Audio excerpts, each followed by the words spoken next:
अस्सलाम वालेकुम नाज़रीन, KTN न्यूज़ जी 17वीं सालगिरह के हवाले से ख़ुसूसी ट्रांसमिशन में आऊं आहियां वहाँ जी मेज़बान रोशनी मेमून। नाज़रीन, जीअं त अॼु KTN न्यूज़ जी 17वीं सालगिरह है ऐं इन ख़ुशीअ जे मौक़े ते असां सभिनी जेके ॾिसंदड़ आहिनि असांखे सिंध में ॾिसनि था, समूरी सिंध खां ॿाहिरि जेके ॾिसनि पिया उन्हनि खे बि दिलि जी गहराइनि सां मुबारकूं ॾियूं था। ऐं असां वटि अॼु जेके मोज़िज़ महिमान आहिनि उन्हनि सां बि अव्हां जो तारुफ़ कराईंदासीं। ऐं ॿी ॻाल्हि त असां सां हिन वक़्तु जेके मोज़िज़ शख़्सियतूं मौजूदु आहिनि हिते उन्हनि जो असां तव्हां सां इंट्रोडक्शन बि कराईंदासीं, पर इन खां अॻु असां हलंदासीं आफ्ताब मुकेरी साहब सीनियर एंकर पर्सन मूंसां गॾु मौजूदु आहिनि। आफ्ताब साहब तव्हांखे मुबारकूं हुजनि। ख़ैर मुबारक रोशनी, अव्हां खे बि ऐं ॾेह थोरे परॾेह में सॼी सिंध पाकिस्तान में दुनिया जी कुंड कुड़िश में जिथे जिथे असांखे ॾिठो वञे पियो। KTN न्यूज़ जी 17वीं सालगिरह ऐं KTN एंटरटेनमेंट जी 22वीं ऐं 19वीं असांजे कशिश म्यूज़िक जेको चैनल आहे उन जी सालगिरह आहे। मां सम्झां थो त सिंध जो पहिरियों सिंधी सैटेलाइट TV चैनल जंहिं जेको आहे सो सिंध जे हर बढ़ंदड़ इशू खे आला इक़्तिदार जे ऐवाननि ताईं पहुचायो ऐं न सही सिंध जे माण्हुनि जी पर मुल्क समेत पूरी दुनिया में जेके बि इशू थियनि पिया उन्हनि खे जेको आहे सो दुनिया जे कुंड कुड़िश में रहंदड़ हर माण्हूअ खे आगाह रखियो। त अॼु वॾी जी ख़ुशीअ जो ॾींहुं आहे त जेको अॼु 17 साल ऐं 22 साल जेको पहिरियां जेको ॿूटो लॻायो हुयो उहो वधी वण थियो आहे। ऐं अॼु चइजे त हिकिड़ो सिंध जे अंदरि पाकिस्तान जे अंदरि हिकिड़ी तमामु बहितरीनु न्यूज़ TV चैनल ऐं करंट अफेयर असांजा प्रोग्राम ड्रामा म्यूज़िक जेके ॾिठा पिया वञनि उहे ॾाढा ज़बरदस्तु। ऐं अॼु इन सिलसिले में असां जिन महिमाननि खे दावत ॾिनी आहे ऐं उन्हनि जो बि साथ हमेशह असां सां रहियो आहे गुज़िरता 22 सालनि खां वठी करे, चाहे उन में असांजा लाइन फोर्सिस एजेंसियूं हुजनि, पुलिस जा जेके आला ऑफिसर हुजनि, उन्हनि खे बि यकीनी तौर ते KTN न्यूज़ आगाह रखंदी आहे त किथे रोड रस्ता बंदि आहिनि, किथे छा पियो थिए, कीअं पियो थिए, उन्हनि जो जेको असां सां साथ रहियो आहे उहो बि वॾो अहम आहे। वरी अगरि ॻाल्हि कयूं था सियासी त वरी सियासी में मुतहदा क़ौमी पाकिस्तान हुजे, पाकिस्तान पीपल्स पार्टी हुजे, जमात इस्लामी हुजे, GDA हुजे, क़ौम परस्त धुरियूं हुजनि, सभु जेके बि सियासी असांजा जेके जमहूरी फोर्सिस आहिनि उन्हनि जो बि हिकिड़ो वॾो तवील असां सां साथ रहियो आहे। त असांजा महिमान मौजूदु आहिनि, अगरि तारुफ़ अव्हां कराईंदा हलो जी बिल्कुलु। असां सां जेके मोज़िज़ महिमान आहिनि कंहिं तारीफ़ जा मुहताज त न आहिनि, वरी बि अव्हांखे मुख़्तसिर ॿुधाईंदासीं त असां वटि हिन वक़्तु मौजूदु आहिनि अॻूणो MNA आहे, पीपल्स पार्टी अॻवान आहे कादिर मंदो ख़ैल साहब, तव्हांखे भली कार चवंदासीं। ऐं असां सां उन सां गॾोगॾु अली ख़ुर्शीदी साहब आहिनि, सिंध असेंबली अपोज़िशन लीडर आहिनि, MQM अॻवान बि आहिनि, तव्हांखे भली कार चवंदासीं। ऐं उन सां गॾोगॾु आमिर सिद्दीकी साहब आहिनि, MP आहिनि ऐं MQM अॻवान आहिनि। ऐं आफ्ताब उन सां गॾोगॾु असां वटि कराची पुलिस चीफ जावेद आलम ओढो साहब आहिनि, तव्हांखे भली कार चवंदासीं। सर, कीअं था ॾिसो KTN जो 17 सालनि जो जेको सफ़र आहे उनखे कीअं था ॾिसो? मुंहिंजे ख़्याल में एंटरटेनमेंट ऐं इंफॉर्मेशन में सिंध जे हवाले सां सिर्फ़ु सिंध न पूरे पाकिस्तान बल्कि दुनिया में जीअं तव्हां पाण ॿुधायो त 22 साल पहिरियां सभ खां पहिरीं शुरूआति तव्हां कई सिंधी में प्रोग्रामनि जी, ऐं उन खां बाद ख़ासि तौर ते तव्हांजो KTN न्यूज़ जेको पूरे मुल्क में ख़ासि तौर ते उहे इलाइक़ा सिंध में बलूचिस्तान पंजाब में जिथे सिंधी ॿोली ॻाल्हाई वेंदी आहे उन तमामु घणो उते पेनिट्रेट कयो इंफॉर्मेशन अवाम जे मसाइल वग़ैरह जी उहा पूरी दुनिया ताईं पहुचाइण जो साहिब हुकुमरान तबक़ा आहिनि उन ताईं पहुचाइण वॾो रोल आहे। ऐं तव्हांखे इन 22 जेका तव्हांजी बर्थडे आहे उन हवाले सां तव्हांखे मुबारकबाद बि ॾियूं सर। बल्कि असांखे शिकायत रही त न्यूज़ जे हवाले सां तव्हां एतिरो प्रोएक्टिव हूंदा हो ऐं ख़ासि तौर क्राइम जे हवाले सां मुंहिंजे ख़्याल में जेतिरी रिपोर्टिंग KTN कई आहे, आम हिकिड़े ग़रीब हिकु ॻोठाणे जो या शहर में रहंदड़ उन जा इशूज़ डिस्कस कया आहिनि। कॾहिं कॾहिं असांखे इहो लॻंदो काश इहो ॿियनि शोबनि खे बि तव्हां एतिरी अहमियत ॾियो जेतिरी क्राइम खे ॾिनी आहे, पर ही तमाम सुठो रहियो ऐं तव्हांखे इन जी मुबारक हुजे। बड़ी मेहरबानी। कादिर खान मंदूखेल साहब, आपका भी बहुत शुक्रिया कि आपका साथ हमारे साथ गुज़रता 22 साल से आपकी पार्टी और आपका रहा है, और गाए बगाए जो है हमारे करंट अफेयर के प्रोग्रामों में हम आपको ज़हमत देते रहते हैं। ये सफ़र आपका हमारे साथ जो एक तवील सफ़र उसको कैसे देखते हैं? बहुत शुक्रिया मुगरी साहब, बहुत शुक्रिया। सबसे पहले तो 17वीं सालगिरह मुबारक हो। और ये जान के खुशी हुई है, बहुत सारे दूसरे चैनल है जो इलाकाई चैनल है जी। लेकिन वो प्योरली उन्हीं ज़बान में बात करते हैं, यानी उन्हीं गेस्ट को बुलाते हैं जो मिसाल पश्तो चैनल पे मैं जाता जी, हूँ जी। या सराइकी पे या दूसरे, तो वो उन ज़बानों में। लेकिन मेरे ख्याल में KTN में दूसरे जैसा हम उर्दू बोलते हैं या और भी ज़बान बोलने वाले हैं, तो वो आ जाते हैं, तो वो प्रोग्राम आपका मिक्सअप हो जाता है, मतलब समझ में आ जाता है। सिंधी तो सबको समझ में आ जाती है बिल्कुल। मगर बोलने में थोड़ा सा प्रॉब्लम होता है। लेकिन आप लोग फिर उर्दू में सवाल करते हो, तो मैं ये कहूँगा कि पॉलिटिक्स के हवाले से ख़ास तौर पे जो KTN का किरदार है और वो बड़ा शानदार है। और ये जान की खुशी भी है कि ये जो लोकल लैंग्वेज है, इनका सबसे पहला चैनल आपका बिल्कुल। KTN है, जहाँ आपका एंटरटेनमेंट का जो है ना 22 साल हो गए हैं, या दूसरे जो है ना वो 19 साल हो म्यूजिक चैनल गए। है 19 साल। तो आप सबको मुबारक हो, आपको व्यूअर्स को, आपके स्टाफ को। Thank U. बहुत शुक्रिया अली खुर्शीदी साहब, आपका भी बहुत शुक्रिया। बहसियत अपोजिशन लीडर सिंध असम्बली में आप पे भी जो है बड़ी जिम्मेदारी आयद होती है, इसी तरह जिस तरह KTN न्यूज़ पे है कि हम जो है सिंध के तमाम इश्यूज़ को जो है हाईलाइट भी करते हैं, दिखाते भी हैं, और उन्हीं चीज़ों को फिर फ्लोर पर आप अपोजिशन और दीगर जो हुकूमती जमात हैं उन पर जो है उनको इस्लाह भी करते हैं, उसको दुरुस्त के लिए कोशिश भी करते हैं। ये सफ़र मुत्तहिदा कौमी पाकिस्तान और बहसियत अपोजिशन लीडर KTN न्यूज़ का, KTN एंटरटेनमेंट का, म्यूज़िक का कैसे देखते हैं? वेल, सबसे पहले तो बहुत बहुत शुक्रिया, और आपको, आपके तमाम व्यूअर्स को, आप KTN से रिलेटेड एक एक कारकुन कि जिसकी आप कैमरामैन ले लें, टेक्निकल स्टाफ ले लें, एडमिनिस्ट्रेशन ले लें, उन तमाम लोगों को सबसे पहले तो ये जो 22 साल का जो अरसा गुजरा है और 22 साल की जो मेहनत है, उसके नतीजे में आज जो सेलिब्रेशन हो रही है, KTN ख़ुद जो है वो 22 साल का अरसा गुजरने पे जो सेलिब्रेशन कर रहा है, आप सबको बहुत बहुत मुबारकबाद। आप सब लोग मुबारकबाद के मुस्तहिक हैं। यकीनी तौर पे जितने भी हम डिजिटल मीडिया की तरफ जाएं तो जितने चैनल्स हैं उसमें KTN ने अपनी एक प्रोमिनेंट सी उन्होंने पोजीशन गेन की है। मैं समझता हूँ गेन की है उन्होंने। They started with regional, obviously Sindhi एक हमारे सूबे सिंध में सबसे ज़्यादा बोले जाने वाली ज़बान है। वहाँ से सफ़र शुरू करके, जिस तरह मंदुखेर साहब ने बताया कि उसमें उन तमाम लोग जो मुख्तलिफ ज़बान बोलते हैं इस पाकिस्तान में, उनको जो है वो उसको कोप अप करना, उनको बुलाना, उनके साथ इंगेज करना, तो ये आपने रीजनल से निकल के उसको नेशनल लेवल पे लेके गए, जो कि it's quite an achievement KTN की है। और सभी तबका है ज़िंदगी से ताल्लुक़ रखने वाले, आज जो मेहमानों की कंपोजिशन है उससे भी आप आइडिया कर सकते हैं कि आप लोग जो हैं वो जिस अंदाज से जो है इक्वालिटी की बुनियाद पे लोगों को जो है वो बुलाते हैं। करंट अफेयर्स ले लें, एंटरटेनमेंट ले लें, ड्रामा, मुझे उसकी तो इतनी ज़्यादा नॉलेज नहीं है ऑब्वियसली, बट समहाउ जो नहीं, हमारे जो एंटरटेनमेंट में जो दीगर शो हैं उसमें भी तमाम गेस्ट आते हैं और हर ज़बान बोलने वाला जो न्यूज़ का आपका जो है वो बिल्कुल यकीनी तौर पे आपका एक सूबा सिंध में, ख़ासकर मैं असम्बली की अगर मैं बात करूँ तो असम्बली की प्रोसीडिंग्स को आप लोग जो सबसे ज़्यादा हम दिखाते हैं, आप KTN जो है वो लीडिंग रोल है उसका भी। तो बहुत सारे ऐसे मकामात हैं, बहुत सारे ऐसे जगह हैं जहाँ पे KTN का लीडिंग रोल रहा है, और मेरी दुआ है मेरी जमात की जानिब से आप लोग को सबसे पहले तो बेस्ट विशेस फ्यूचर के लिए, और इसी तरह तंदही के साथ अवामी मसाइल, बुनियादी मसाइल, सोशल मसाइल जो हमारे सोसाइटी में जो उसको आप लोग ना सिर्फ उजागर करते हैं बल्कि आला हुक्काम, इक़्तिदार आला में बैठे, ऐवान में बैठे हुए लोगों तक पहुँचाते हैं, इदारों को बावर कराते हैं। बहुत सारी ऐसी चीज़ें जिस पे आप लोग करते हैं, तो ये तमाम एफर्ट्स पे आप सब लोगों को ज़बरदस्त खिराज तहसीन, और अल्लाह करे कि आप इसी तरह जो है वो आज़ादाना सहाफ़त में जिस तरह अपना अमली किरदार अदा कर रहे हैं वो करते रहें। बहुत शुक्रिया। Thank you. आमिर सिद्दीकी साहब, आप बताइएगा, आप कैसे देखते हैं KTN के इस 17 साल के सफ़र को? सबसे पहले तो मैं आपको मुबारकबाद देता हूँ कि 17 साल और 22 साल जो एंटरटेनमेंट है, हमने तो KTN को, मेरा बेसिकली ताल्लुक़ तो हैदराबाद से है, और मैं समझता हूँ कि KTN जो TV है ये हर किसी की पहुँच पे है।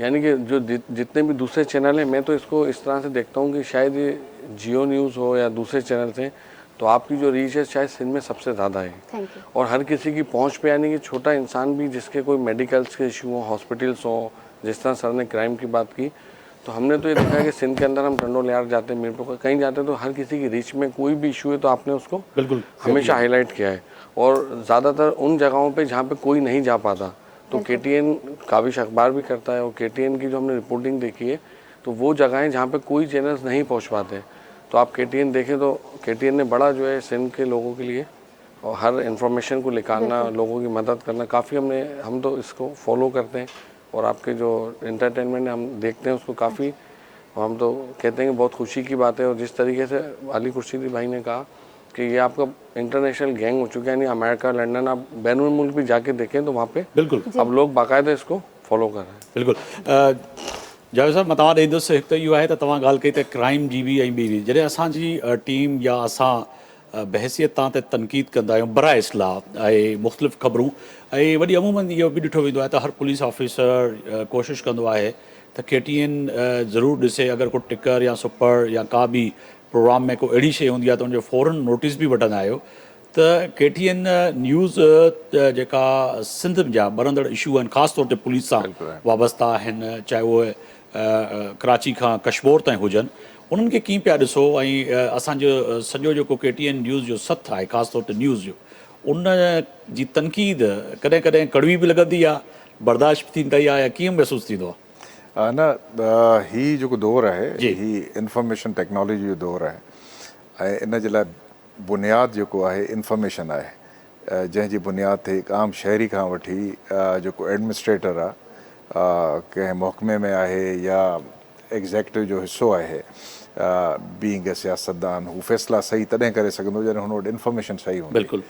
ऐं तव्हांजो बिल्कुलु ही क्रेडिट रहियो आहे कि पुराणो इलाइक़ाई चैनल सां गॾु तव्हां हुनखे जंहिं नमूने सां प्रेज़ेंट कयो आहे, ख़ासि तौर ते सभ खां जंहिंखे कमज़ोर तरीन तबिको चइजे उन्हनि जे हक़ूक़ वग़ैरह राइट्स खे वठी ऐं उन्हनि सां जेको ॿियनि लफ़्ज़नि में चइजे वेदन थिए थी, इंतिज़ामी तौर ते नाअहली जे करे या कॾहिं उते पहुच न हुजण जे करे, त उनखे तव्हां हाईलाइट कयो आहे। तमामु बहितर कमु कयो आहे।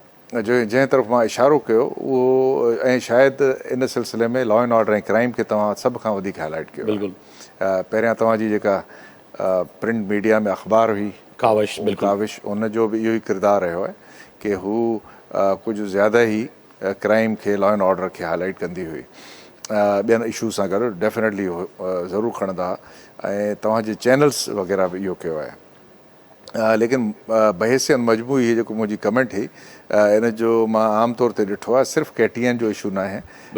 असांजी जेके बि न्यूज़ चैनल्स आहिनि हू सिर्फ़ु जेको अधु गिलास ख़ाली आहे उनखे ज़्यादा डिस्कस कंदा आहिनि। कॾहिं कॾहिं जेकी चङाई थींदी आहे त को बहितरी जे तरफ़ को क़दम आहे त उनखे हाईलाइट, इहा असांजी क़ौमी मिज़ाज आहे बदकिस्मती सां।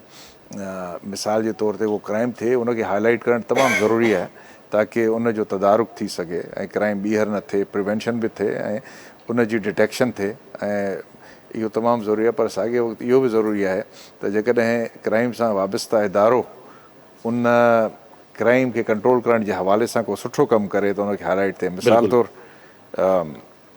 क्राइम जो कराची जो, छो जो हीउ पूरे मुल्क जो शोकेस आहे, कराची तमामु अहम आहे।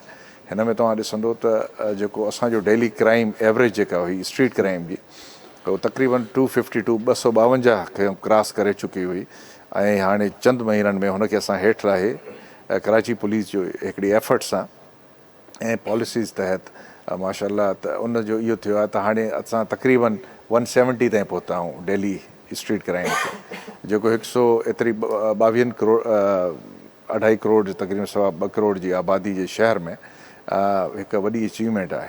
पर हिन खे कॾहिं तव्हां खां जेका शिकवा रहियो आहे त हिन खे तव्हां कॾहिं हाईलाइट घटि कयो आहे। सिर्फ़ु KTN न आहे, मजमूई सभिनी चैनल्स में क्राइम हिकिड़ो थींदो आहे त उनखे हाईलाइट थींदो आहे। त मां चवंदो आहियां त हीअ इनकरेजमेंट हिकु आम शहरी मां सम्झां थो त जावेद साहब तमामु सुठी ॻाल्हि कई अथव, पर इनखे बहितर अंदाज़ सां असां मुख़्तलिफ़ जेके असांजा नौजवान आहिनि जेके शहादतूं माणनि था, चाहे उहे कराची में हुजनि या कश्मीर में हुजनि या सिंध जे कहिड़ी बि कुंड कोशिश में हुजनि या वरी मुल्क जी कहिड़ी कुंड कोशिश में हुजनि, बहसियत जेको आहे सहाफ़ी या एंकर पर्सन असां उन्हनि खे पंहिंजे प्रोग्रामनि में बि हाईलाइट कंदा आहियूं ऐं उन्हनि शहीदनि खे ख़राज तहसीन बि पेश कंदा आहियूं। ऐं पुलिस जो जेको सुठो कमु आहे उन्हनि खे यकीनन ई साराहण बि खपे ऐं साराहींदासीं बि। पर इन सां गॾोगॾु अगरि अचूं था लाइटली, तव्हांजी शिकायतूं बिल्कुलु दुरुस्त आहिनि, पर मौसीक़ी सां दिलचस्पी ऐं KTN सां गॾोगॾु असांजो म्यूज़िक चैनल बि आहे, कशिश एंटरटेनमेंट बि आहे, उनखे अव्हां कीअं पिया ॾिसो? कॾहिं कॾहिं बोर बि थींदा हूंदो, लाज़मी आहे। असां वटि चइजे त सिंध जा उहे अनमोल हीरा जेके गुम थी विया हुया कंहिं वक़्त में, जेके सरकारी टीवी ते थोरी देरि ॾेखारींदा हुया, पर उन्हनि खे कशिश म्यूज़िक ऐं KTN कढी करे आंदो। ऐं मां सम्झां त तव्हां बि असां बि जॾहिं बोर थींदा आहियूं त उन्हनि खे ॿुधंदा आहियूं, तव्हांखे ईअं महसूसु थियो त को कशिश म्यूज़िक सां या KTN सां बि वाबस्तगी रही? असांजी नेचर ऑफ जॉब अहिड़ी आहे जो हिन में पंहिंजे लाइ पर्सनल टाइम तमामु घटि मिलंदो आहे ऐं ख़ासि तौर ते एंटरटेनमेंट जे लाइ त उहो त अञा बि घटि थिए थो। असांजी जेके सोशल कॉल्स हूंदियूं आहिनि उहे बि असांजे महकमे ऐं जॉब जे हवाले सां हूंदियूं। सो बदकिस्मती सां कॉलेज डेज़ जी ॿी ॻाल्हि आहे, मुंहिंजी पढ़ाई हिते बि थी कराची में, ॿाहिरि बि मां घणो वक़्तु रहियुसि, त उन्हनि ॾींहंनि में त म्यूज़िक ॿुधण जी तमामु घणी चस बि हुई, आदत बि हुई ऐं काफ़ी ॿुधो। वेझड़ाई में कुझु घटि रही आहे, लेकिन बिल्कुलु मां सम्झां थो त म्यूज़िक या फाइन आर्ट्स जेको आहे मजमूई शख़्सियत इंसान जी खे जला बख़्शण लाइ तमामु ज़रूरी आहिनि। ऐं हुजे मुंहिंजी फैमिली बि, मुंहिंजो ॾाॾो साईं या उन खां अॻु में राग वग़ैरह सिखणु हू ज़रूरी सम्झंदा हुया ऐं गवालियार घराणे वारा उस्ताद सेंदू ख़ान, उस्ताद फ़तह अली ख़ान जो जेको चाचो आहे उस्ताद मंज़ूर अली ख़ान, इहे सभु हुननि खां बल्कि तालीम बि वठंदा हुआ। सो हिन वक़्तु एज सच एतिरो टाइम न आहे जो हिन खे असां घणो ॿुधी सघूं। बिल्कुल।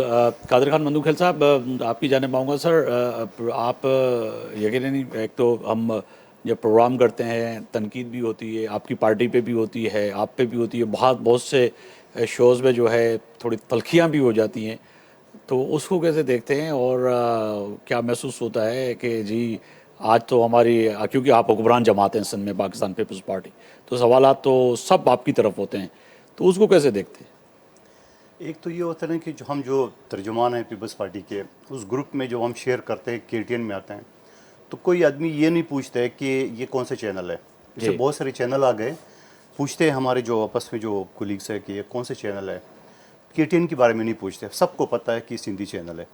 दूसरी बात, आपने सियासी बातें की है, यकीनन आप बड़े मास्टर हो लोगों को लड़ाने में, आपका शो ही इसी वजह से जा रहा है। सर, अब तो फैसले की घड़ी है और फैसला करते हैं कि रोज़ाना कोई ना कोई फैसला हो जाए। घड़ी आपके हाथ में है ना, आपको जिस तरफ मर्जी घुमा देते हैं। तो गेस्ट का अच्छा प्रोग्राम रहता है एक, यकीनन टॉक शो में अली भाई बैठे हुए, इनके साथ लड़ाई होती रहती है। एक सियासी है, हर आदमी अपनी पार्टी का पॉइंट ऑफ व्यू के हिसाब से बात कर रहे हैं, लेकिन आपका शो मैं समझ रहा हूँ कि बेहतरीन शो है। और जब भी आपके प्रोड्यूसर की तरफ से कॉल आए तो मैंने इसको इनकार नहीं किया है। इस वजह से बड़े शौक़ से लोग भी देखते हैं।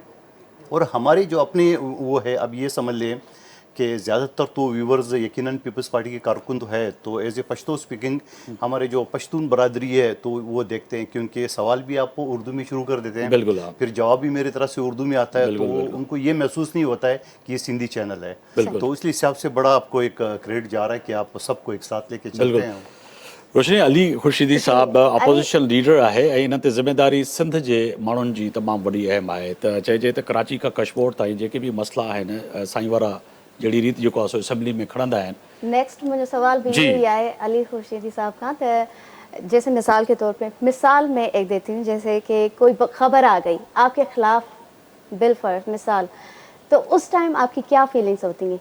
गुस्सा आता है या कुछ और फीलिंग्स होती हैं, रोकना होता है, क्या करना होता है? वेल, एक मौज़िब पॉलिटिकल जो कारकुन जो होता है उसकी ये जिम्मेदारी होती है, और जब ऐसे मनसब पे आ जाते हैं कि जिसमें आप अवामी नुमाइंदे के तौर पे आप जो है वो ड्यूटी सर अंजाम दे रहे होते हैं, तो मेरे ख्याल से हम ये माशरती मसला है हमारा, ये कोई सियासी मसला नहीं है। हम फ़ौरन जो है वो रिएक्शन करने के दर पे आ जाते हैं। कुछ हमारे सोसाइटी के जो नॉर्म्स हैं वो ख़राब हो चुके हैं, उसका इम्पेक्ट हमारे सियासी जमातों पर भी आता है। यकीनी तौर पे जब आप कोई भी सियासी जमात होती है, आप उसकी लीडरशिप को अगर टारगेट किया जाता है ना, तो वो चाहे अक्रॉस द बोर्ड किसी भी सियासी जमात की आप लीडरशिप को टारगेट करेंगे, तो उससे रिलेटेड या उससे एसोसिएटेड जो लोग होते हैं उनकी एक अफेक्शन होती है उसकी लीडरशिप के साथ। तो इस चीज़ को मलूज़े खातिर रखना चाहिए तमाम सियासी जमातों को। बदकिस्मती के साथ कोई अरसा, मैं 10 साल में कोई पॉलिटिकल बात नहीं करूंगा, बट समहाउ अरसे 10 साल में ऐसे रुझान ने जन्म लेना शुरू कर दिया कि जिसमें डायरेक्टली लीडरशिप की किरदार कुशी की जाती है, और फिर वो काम करना मतलब तुर्रा इम्तियाज समझा जाता है कि जी यहाँ पे एक जमात गुजरी है ना जिसने इक़्तिदार भी संभाला 18 ऑनवर्ड्स 22 तक, तो उसमें तो क्राइटेरिया यही था पॉपुलैरिटी का कि आपने बैशिंग करनी है without going into the technical details कि क्या आप ठीक बात कर रहे हैं या गलत बात कर रहे हैं।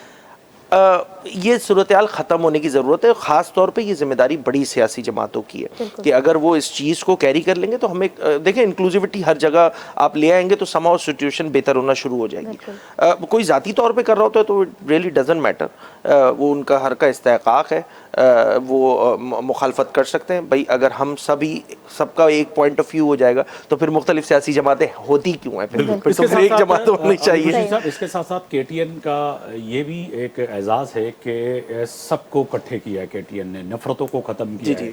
चाहे वो कल्चर डे हो, चाहे कल्चर डे का भी अगर पायनियर में जाएं तो वो केटीएन है। सिंध के अंदर अगर सबसे ज़्यादा कल्चर डे का जो आगाज़ हुआ सबसे पहले सिंध के अंदर, तो उसके बाद ये हुआ कि वो भी एक बड़ा एक हुआ काम कि आज वो एक त्यौहार के तौर पर हर साल मनाया जाता है। तो ये भी अचीवमेंट है। वेल मैं बता रहा हूँ ना कि हर तबका है ज़िंदगी से ताल्लुक़ रखने वाले लोग, जैसे आप मीडिया का आपने एक हवाला दिया, तो ये सोसाइटी में पॉजिटिविटी है, बिल्कुल ठीक है, इसको प्रोजेक्ट करने की ज़रूरत है और इसको कैरी करने की ज़रूरत है।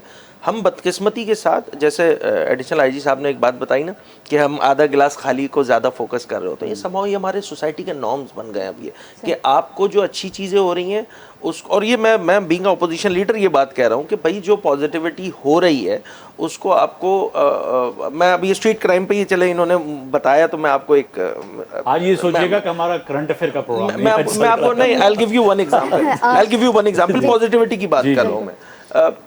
इंटरिम गवर्नमेंट थी, हालात अच्छे नहीं थे, ये कराची पुलिस चीफ बैठे हुए ये मुझसे ज़्यादा बेहतर जानते होंगे, उस वक्त इनके पास जिम्मेदारियाँ नहीं थी। हमने क्या किया, हमने जो है वो वज़ीर दाखिला को ये कहा कि भाई ऑन बोर्ड ले लिया जाए, चीज़ें बता दी जाए और आप क्या इक़दाम करने जा रहे हैं वो हमें बतला दिए जाए। कराची में स्ट्रीट क्राइम की वारदात देखें पूरे दुनिया में होती है, यहाँ पे इंटेंसिटी ज़्यादा हो गई थी और फिर कोई चेक एंड बैलेंस का मैकेनिज़्म मौजूद नहीं था। मैं सेकंड करूँगा इनकी बात से, कराची पुलिस चीफ की बात से, कि इन्होंने ये जो मैं लास्ट कोई 2-3-4 महीने का अर्सा गुजरा है उसमें सूरत हाल समाओ comparatively much better than what we have previously. तो जहाँ पे जो पॉजिटिविटी होती है उसको क्रेडिट देने की भी ज़रूरत होती है। जस्ट बिकॉज के मैं चूँकि अपोजिशन में हूँ और मेरा तो काम ही बैशिंग करना है, नहीं भाई, पॉजिटिविटी हो सकती है। इंक्लूसिविटी की जो मैंने बात की ना उसका असल मकसद ही यही है कि आप इंक्लूसिविटी ले आएंगे, आप अच्छे वर्किंग रिलेशनशिप को बनाने में कामयाब हो जाएंगे। यकीन जानिए मैं बड़ी कन्विक्शन से ये बात कह रहा हूँ कि हमारे मसाइल मुश्तरका हैं, ये शहर हम सबका है, ये सूबा हम सबका है। बिल्कुल, और इसको मजीद खूबसूरत बनाना है और मिलकर एक ब्रेक का कहा जा रहा है और ब्रेक पे जा रहे हैं। ब्रेक खां पोइ कुछ मेहमान असांजा ॿिया बि आहिनि, उहे बि जॉइन कंदा, तव्हांजो बि साथ रहंदो ऐं उन खां पोइ केक जी तरफ़ वेंदासीं, जेको आहे रोशनी ब्रेक जी तरफ़। बिल्कुल, हींअर नाज़रीन वठूं था शॉर्ट ब्रेक, वरी हाज़िर थींदासीं स्पेशल ख़ुसूसी ट्रांसमिशन में।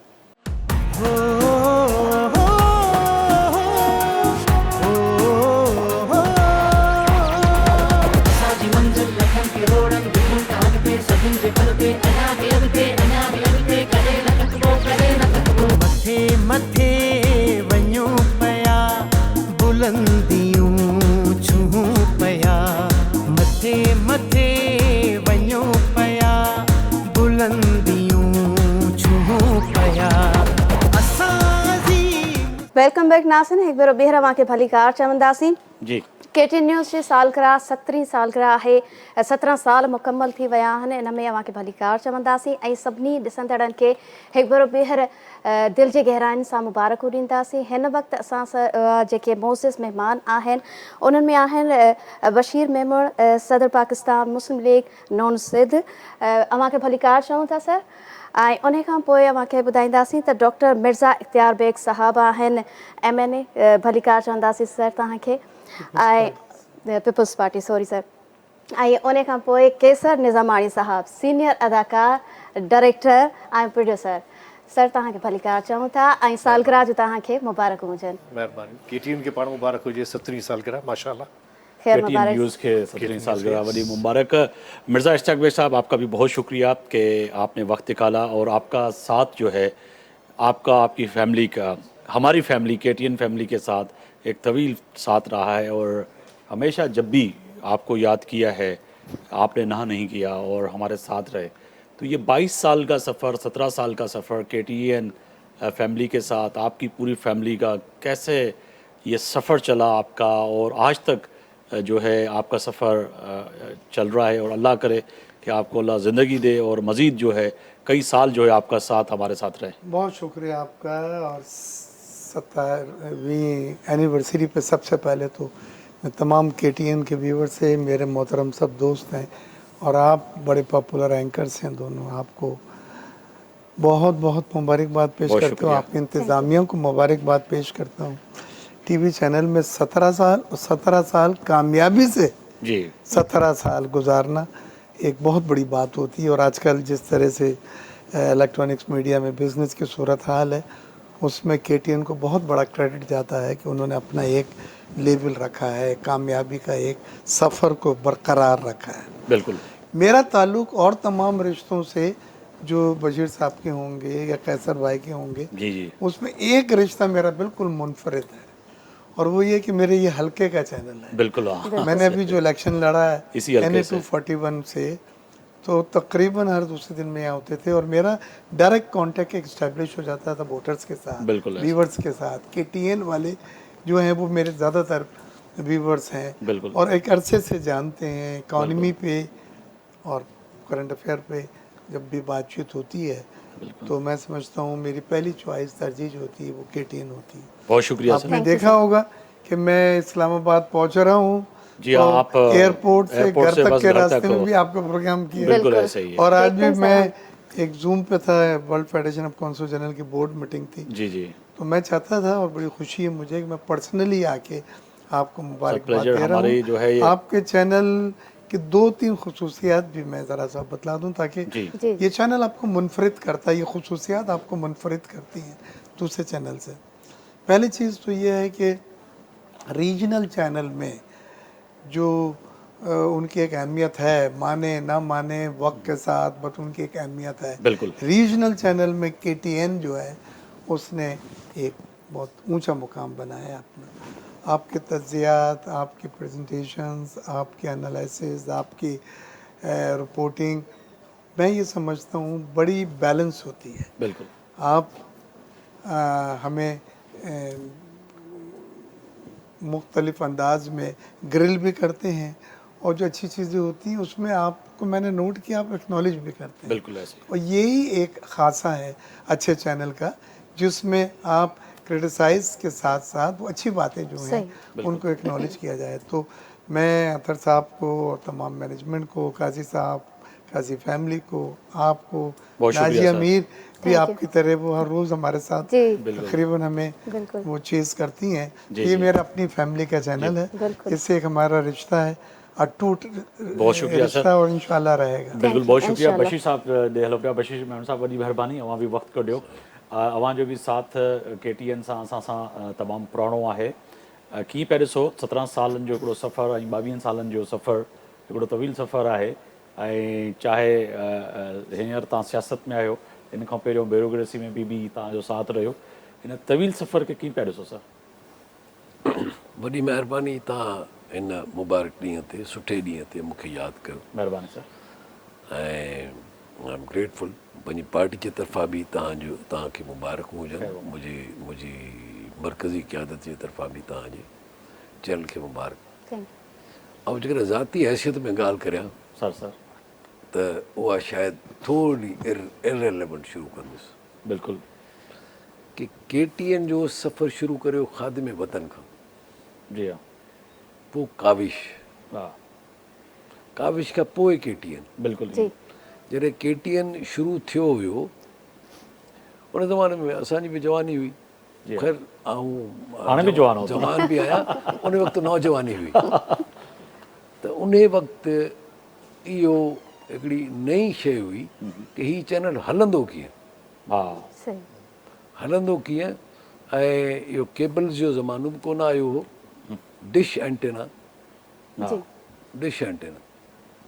ऐं उन खां पोइ इहो चैनल कीअं हलंदो, पोइ वरी इहो केबल्स जो ज़मानो आयो। पर स्ट्रगल हुई कि जेको KTN न्यूज़ आहे जी हा उहो आख़िर कीअं हले, जेको सिंध जे माण्हुनि खे थींदड़ जेके बि करंट अफेयर्स जूं ॻाल्हियूं आहिनि से ॿुधाए। बिल्कुलु। ऐं माण्हुनि खे तुर्त ख़बर पहुचाए ख़बर पहुचाए हा त मूंखे उहो सफ़र बि मुंहिंजे अखियुनि आगॾो थियो आहे। बिल्कुलु हिकिड़े मतिलबु पहिरियों चैनल कीअं शुरू थियो, बिल्कुलु कुझु शयूं अहिड़ियूं आहिनि जेके इररिलेवेंट थी वेंदियूं हिन वक़्तु, पर इहो सफ़र हलंदो रहियो। जुस्तजू जिदोजहद जिदोजहद उन खां पोइ वरी ॿियो तव्हांजो चैनल शुरू थियो जेको म्यूज़िक चैनल कशिश कशिश, वरी KTN जेको एंटरटेनमेंट। त टिनी पंहिंजी जॻह महिनत सां ठाही आहे, बिल्कुलु महिनत सां ठाही आहे। ऐं उन में हर तव्हांजो जेको वर्कर आहे, वर्कर आउं सम्झां थो मतिलबु जेको प्रिंट मीडिया वारो वर्कर, बिल्कुलु उनजो बि किरदारु आहे। जेको तव्हांजो नुमाइंदो उहे उन्हनि जो बि किरदारु आहे। KTN जेको सो शुरू थियो हुयो जंहिं वक़्तु, त उन वक़्तु जेको हुन में सेट हूंदो हुयो मूंखे चिटी तरह यादि आहे। बिल्कुलु उन ज़माने में हिकिड़ो जज़्बाती लॻाव हूंदो हुयो। हा त उन्हनि खे फ़ोन करे उन्हनि सां इहा शिकायत कबी हुई, शिकायत कोन कबी हुई, ऐं जेको सो हिकिड़ी क़िस्म जो मतिलबु पंहिंजो सम्झी के यार हीअं न थोरो थोरो ई कैमरामैन जेको आहे सो हाणे ज़ाहिर आहे सभु जेको सो नवां हुआ, शुरूआति हुई ऐं मुंहिंजे ख़्याल में उहे ॾींहं I am talking way back जॾहिं उहो KTN शुरू थियो बिल्कुलु। ऐं खादिम वतन बि मूंखे यादि आहे, मूंखे काविश जो ॼमण बि यादि आहे। मतिलबु उन सां इहो न सम्झो त को बुढ़ो थी वियो आहियां, न तव्हां जवान वॾी महिरबानी। ऐं उन वक़्तु नौजवान हुयुसि, बिल्कुलु। सो इहो ॾिठो अथऊं ऐं तव्हांखे तमामु घणियूं मुबारकूं ऐं तव्हांखे तमामु घणियूं जेको आहे सो तव्हांजे हिकिड़े हिकिड़े वर्कर, बिल्कुलु जंहिंजो बि हिन में पघर आहे, बिल्कुलु जंहिंजो बि हिन में पघर आहे, हर माण्हूअ जो पघर आहे हिन में। व्यूअर्स खे त रुॻो ॾिसणो हूंदो आहे, आऊं व्यूअर आहियां, बिल्कुलु सो व्यूअर्स खे त रुॻो ॾिसणो हूंदो आहे, बाबा ठीकु आहे सही आहे या ग़लति आहे या कूड़ो या सचो, ॻाल्हि ई ख़तमु थी वई, उहो त थी वियो। सो हीउ जेको आहे उहो अच्छा उन खां अॻे जेकर आउं वरी इन खां पोइ हिस्ट्री कढां त इबरत, हा मतिलबु आउं उहे ॻाल्हियूं कंदुसि जेके काज़ी फैमिली सां तारीख़ी तौर ते जुड़ियलु आहिनि, बिल्कुलु काज़ी फैमिली सां तारीख़ी तौर ते जुड़ियलु आहिनि।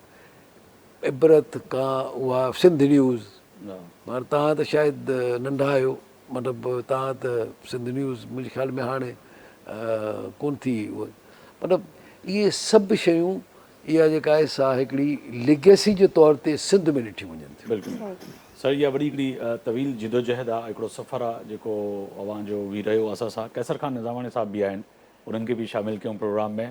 वॾी महिरबानी, अव्हां असांजे सॾ ते न पंहिंजे सॾ ते आहियो, तव्हां पंहिंजे सॾ ते आहियो ऐं अव्हांजो बि हिकिड़ो वॾो हिसो रहियो आहे KTN में।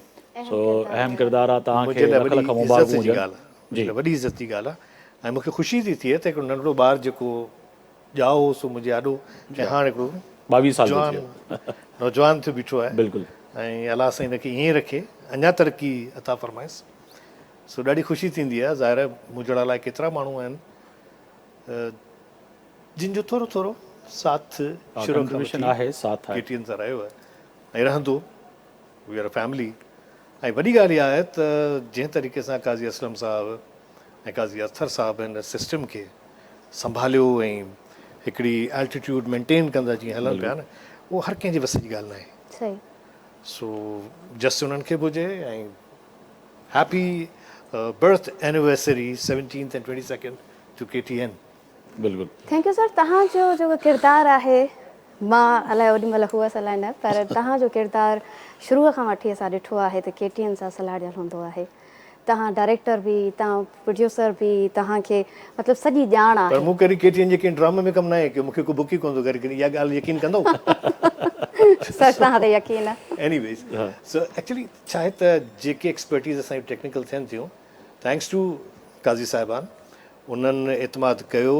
ऐं जेका असांजी पहिरीं टीम ठही जंहिंमें आउं ज़रूरु मेहदी रज़ा साहब जो नालो खणंदुसि जेको सेल्स ऐं मार्केटिंग ॾिसंदो हुयो ऐं उन खां सवाइ ज़ाहिर असां कुझु बि कोन थे करे सघियासीं सही ऐं जेका उहा इनिशियल टीम हुई चाहे उहे मैनेजमेंट हुजे चाहे उहे असांजा हेल्पर्स हुजनि वर्कर्स हुजनि एम्प्लॉइज़ हुजनि उन्हनि खां सवाइ इहा कामयाबी मुमकिन थी कान थी सघे बिल्कुल ऐं अॼु बि माशाल्लाह KTN इज़ अनटचेबल उन जे बराबर भी कोई कौन तो सही बिल्कुल मिर्ज़ा साहब, एक बड़ी अहम बात कि आप दुनिया में सफ़र करते हैं, हम भी सफ़र करते हैं कि जहाँ भी जाना होता है अमूमन कैसर भाई की भी इस बात को सपोर्ट करेंगे कि मेरा इत्फाक एक जाना हुआ शिकागो में एक दोस्त के घर पे, तो वहाँ KTN चल रहा था।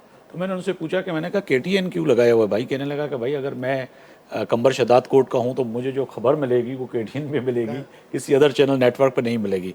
तो दास ही पाकिस्तान मगर ओवरसीज़ पाकिस्तानी भी जो है KTN से वाबस्ता रहे, चाहे आप अरब ममालिक में चले जाएं, UAE में चले जाएं, सऊदी अरब में चले जाएं या किसी भी कंट्री में जाएं, तो KTN एक स्लोगन है कि आपकी पाकिस्तान पीपल्स पार्टी हो, पाकिस्तान मुस्लिम नून हो, कोई भी प्रोग्राम होता है तो वो KTN के बगैर अधूरा होता है। ये बात सही है। KTN का एक स्पेसिफिक कनेक्ट है, चाहे वो ज़ुबान की बुनियाद पे कह लें, क्या वो इलाकाई रीजनल बेसिस पे कह लें, लेकिन एक कनेक्ट बनता है व्यूवर्स के साथ और वो कनेक्ट ओवर ए पीरियड इतना पुख्ता होता जाता है क्वाइटली, खामोशी के साथ, कि वो फिर हिस्सा बन जाता है। जी KTN में जो मैं तकरीबन हर चैनल पे आप साहब जानते हैं रोज़ होता हूँ, पार्लियामेंट के पॉइंट ऑफ व्यू से भी, बिजनेस कम्युनिटी के पॉइंट ऑफ व्यू से भी, डिप्लोमेट भी हूँ, तो जाना रहता है। जो फीडबैक शादी ब्याह में मिलते हैं, जो लोग ज़्यादा आके देते हैं मुझे, वो KTN से देते हैं कि जी आपको सुना था जी, ये चीज़ वाकई में मसले हैं। तो फीडबैक भी आके पता चलता है कि कौन सा चैनल कनेक्ट है आपके साथ। तो KTN में मैं बग़ैर किसी झिझक के ये कह सकता हूँ कि हमारे कराची में और हमारे सिंध में बिलखुसूस KTN का मेरे इलेक्शन में बहुत बड़ा कंट्रीब्यूशन था और लोग ख़ुद कॉल करते थे कि जी आप हमारे चैनल पे आते हैं, अब आप इलेक्शन लड़ाएं, आपके पैनाफ्लेक्स देखें, बतलाएं हमें क्या करना है। सही। और वोट मिले और अल्लाह ताला ने इज़्ज़त रखी। तो आपके चैनल का तो एक बड़ा खुसूसी रिश्ता है और वो चल रहा है और इंशाल्लाह चलता रहेगा।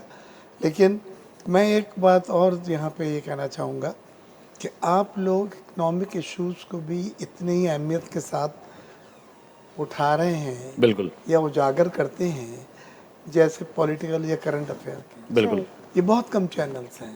बिल्कुल नासिर जी, इकनॉमिक मगर स्पोर्ट के साथ साथ हेल्थ के इशू, एजुकेशन के इशू और दीगर इश्यूज को भी हम जो है बिल्कुल पे इसलिए भी इंटरेस्टेड हैं, डायरेक्ट परेशान है, बिल्कुल महंगाई से लोग परेशान है, अफरात ज़र से लोग परेशान है, बिजली की कीमतों का बिल्कुल रोजाना मसला, एक्स से बात करें, वाई से बात करें, जेड से करें, जवाब एक ही आना है। जी हाँ, क्या हम परेशान हैं। तो ये सब चीज़ें हैं और वो इकनॉमिक की वो इतना ज़्यादा इन्वॉल्वमेंट आम जिंदगी में नहीं था जितना अब बन गया है। अब आप इकनॉमिक शुबे को नज़रअंदाज नहीं कर सकते, आपको साथ लेके चलना पड़ेगा अगर आप अपने व्यूवर्स को सेटिस्फाई रखना है। तो ये एक बड़ी अच्छी चीज़ है कि आप के जो भी एंकर्स हैं वो तज्जियात में इकॉनमी का भी एक एलिमेंट है, उस पर बात करते हैं, तज्जियात देते हैं, फैक्ट्स एंड फिगर, अच्छे इकॉनमिस्ट को, अच्छे जो तजर्बेकार हैं उनको बुलाते हैं। तो ये चीज़ जारी रहे। इसने अभी आपके चैनल को एक बड़ा क्रेडिबल चैनल बनाया है कैसर भाई कि ये मुझे तो कुछ और चीज़ ध्यान में आ रही है। मैं दो बातें करूंगा आपकी इजाज़त से। जी जी। एक तो KTN का एक आम सिंध में रहने वाले और पाकिस्तानी से जो रिश्ता है, लोग ये कहते सुने गए हैं, लोग ये कहते हैं कि सिंध में लोगों ने एक रोमांस किया था भुट्टो साहब के साथ और दूसरा रोमांस सिंध में KTN के साथ। बिल्कुल। अब इस बात के बाद जो आपकी गुफ्तगू मैंने सुनी, इकोनॉमी बेस्ड प्रोग्राम्स या इकोनॉमिक रिलेटेड प्रोग्राम्स, तो मेरे जहन में एकदम प्रोग्राम भी आ गया, global business only on KTN with Mirza Ishtiaq Baig. Why not 20 minutes programme. अगर मैनेजमेंट मेरी बात सुन रही है तो ये विन विन पोजीशन में आप कर सकते हैं। मैं तो इनके लिए ऑल्टरनेटिव डे पे नाजिया के साथ हाँ, और नहीं। आफ्ताब बिल्कुल हम मगरबी- देखते your own हैं program. सर, मैं- कभी मना नहीं You should host करते it. सर को देखते रहते हैं हम। मुझे बड़ा मुश्किल होता है, मैं प्लेन में हाँ कर दी, प्लेन लेट हो रहा है, दरवाजा नहीं खुल रहा है, तो हम बोलूँ कि मैं किस बिल्कुल तरह आता साहब, ये बिल्कुल आपको ऐसे बता ही रहे को हैं। मैं तो यही है, यही दिली है। रिस्पेक्ट हाँ, है, एक बिल्कुल। मोहब्बत सर, एक है, शुरू करें आप प्रोग्राम एक यहाँ से। रिश्ता नाता है। बिल्कुल बिल्कुल। मुझे तो कोई भी आफ्ताब नाम नहीं दे करने दें। देगा, मुझे आई एम श्योर ये तो करने नहीं देगा, सर, मैं- लेकिन आप कर सकते हैं। मैं आपको क्यों नहीं करने दूंगा सर, हम आप इतना बड़ा नाम आप है तो- हमारी इंडस्ट्री का। नहीं आप इतना करें बहुत जो कुछ अभी ज़रूरत सीखते है हैं आपसे। ऑनेस्टली। बल्कि साईं भी मेरी बात को सेकंड करेंगे कि आप जैसी अगर पर्सनैलिटी इकॉनमी से रिलेटेड अगर कोई रिव्यूज़ या कोई ऐसे हमारे जो टाइकून्स हैं जो इकॉनमी से रिलेटेड हैं और पाकिस्तान की इकॉनमी में नहीं, मुझे बेहतरी ला सकते बिलावल हैं, भुट्टो कर साहब सकते हैं। और आसफा खास तौर से बजट स्पीच पे, तो उन्होंने कहा कि हमने आपकी केटीएन पे जो सुना था, हमने ये पॉइंट नहीं, उस दिन मुझे ये याद है कि आपने प्रोग्राम किया था। उन्होंने वही पॉइंट जी हाँ, ऐसा ही है। असेंबली में मेरे वाले जो थे वो, तो हौसला अफजाई हुई ऐसे थी एक दिन बशीर बाद। साहब तार इदासे सर एक त इहो आहे त केटीएन न्यूज़ हिकिड़ो वॾो अहम इदारो बि आहे, काविश बि, ऐं ख़ासि तौर ते जॾहिं सियासी पार्टियुनि जा जेके प्रोग्राम थींदा आहिनि या अव्हां जा जेके क़यादत आहे उन्हनि खे जॾहिं बराए रास्त ॾेखारींदा उन्हनि जूं ख़बरूं नशर कंदा आहियूं ऐं तनक़ीद कंदा आहियूं बराए इस्लाह जे, उहे कीअं लॻंदियूं आहिनि सर?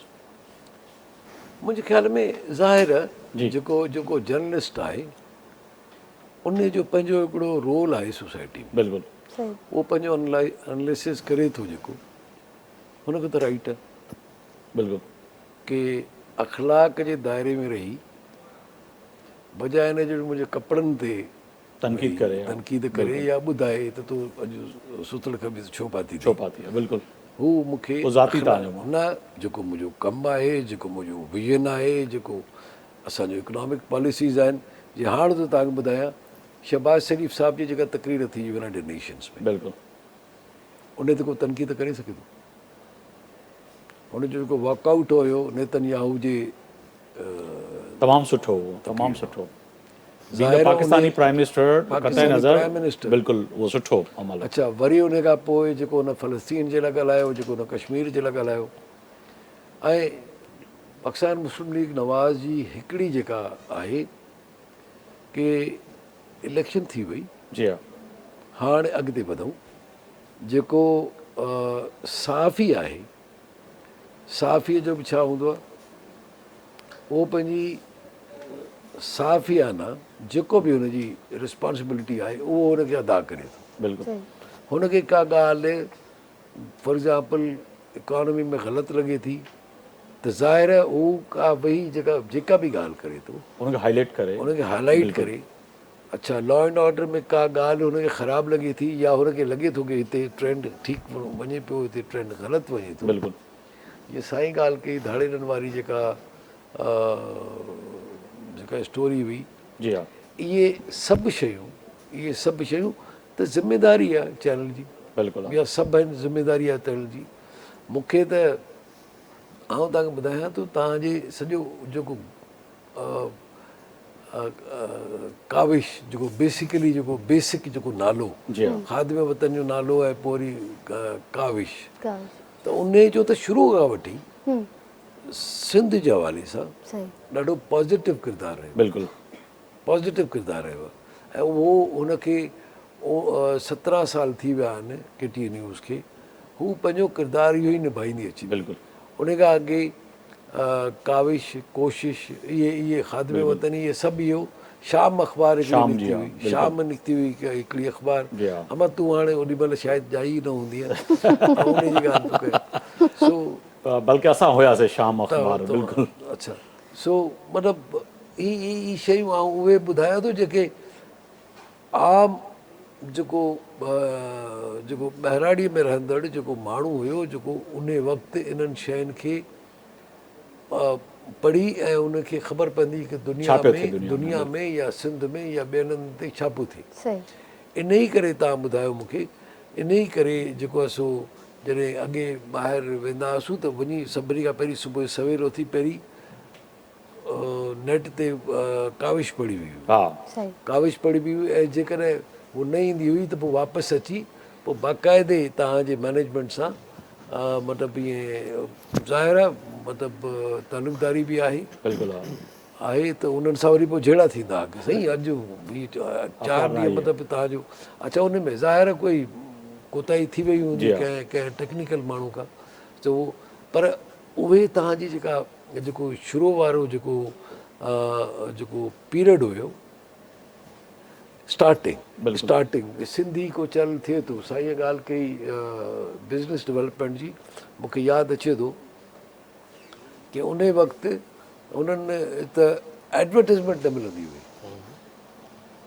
की तव्हांजो चैनल त सिंधी बेस्ड चैनल आहे सिंध बेस्ड चैनल आहे तव्हां वटि कोई साबुण ऐं सर्फ इस्तेमालु थींदो आहे छा मतिलबु हिन वक़्तु त ख़ैर अलाह जो शुक्र हूंदो उन वक़्तु त शुरू जी त इहा आहे की फाइनेंशियल वायबिलिटी जो प्रॉब्लम बि वॾी ॻाल्हि फाइनेंशियल वायबिलिटी पर हुन में सॼी सिंध साथ ॾिनो ऐं सभिनी परसेप्शन जी ॻाल्हि हूंदी आहे न with all due respect sir perception जी ॻाल्हि आहे पाण सिंधियुनि जो परसेप्शन माण्हुनि जी नज़र में अलाए छा हुयो माना हिकिड़ी कंपनी आहे जेकी गाॾियूं थी ठाहे हिते कर पाकिस्तान मंझि उन वटि जॾहिं वियासीं त चयो यार तव्हांखे असां कीअं एडवर्टाइज़मेंट ॾियूं या अख़बार खे कीअं ॾियूं पोइ जॾहिं उन्हनि खे सम्झायोसीं त बाबा ही तव्हां जूं जेके गाॾियूं थी ठाहियो था ऐं 4x4 जेके थी ठाहियो था उहे आहिनि ई घणो करे सिंध ऐं सो बि रूरल सिंध में पोइ उन्हनि खे ॻाल्हि सम्झ में आई हीअ त इकोनॉमी बि आहे इहे त माण्हू ई ॿिया आहिनि तंहिंखां पोइ जेको आहे